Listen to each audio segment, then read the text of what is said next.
It's time for another installment of the basics, and on today's show I want to show you the two most strategic continents in the game of Risk. And these are continents that you're going to want to occupy, and I'm going to take you through it and show you why you need to have these two continents. The first of the two strategic continents that you're going to want to occupy is Europe.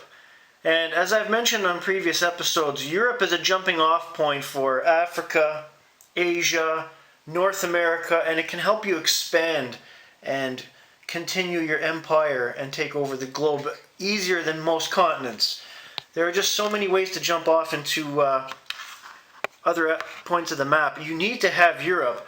So for example, if you're playing a game with 3 players and it looks like this, and your opponent's starting to gain ground in Asia, your other opponent's gaining a lot of ground in Africa, and he's starting to build forces here in Eastern Europe. So what you're going to want to do is, since you already have a foothold in Western and Northern Europe, as well as Greenland, you're going to want to build your forces and take over the rest of Europe as quickly as possible. Once you do that, you can create a buffer zone, which will give you some time before you plan your invasion of either Africa or any part of Asia that you don't already have. Europe is key to conquering this side of the globe. You have to get Europe conquered no matter what.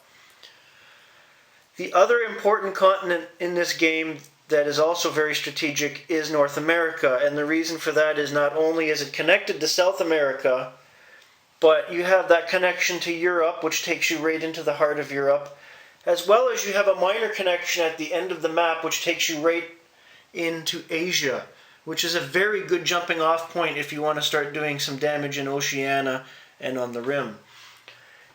In the same game, one of your opponents is starting to make his way up from South America and take over the western United States, as well as harbor some troops in Alaska. Your red opponent, who is busy trying to annex Europe, is also trying to take over North America from the north.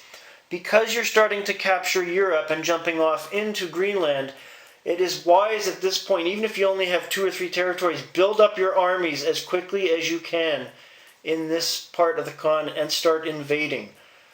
As I mentioned, once you take over most of North America, that gives you jumping off points into 3 other continents. Very, very important.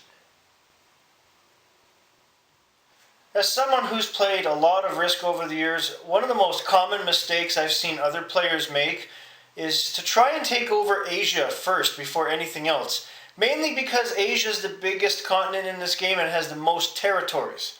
Unfortunately, in the game of Risk, bigger is not always better. Take it from me, Europe and North America are the 2 most important, most strategic continents in this game. If you can control both of those continents, chances are very good that you're going to end up winning the game. It's as simple as that. That's all I have for you today.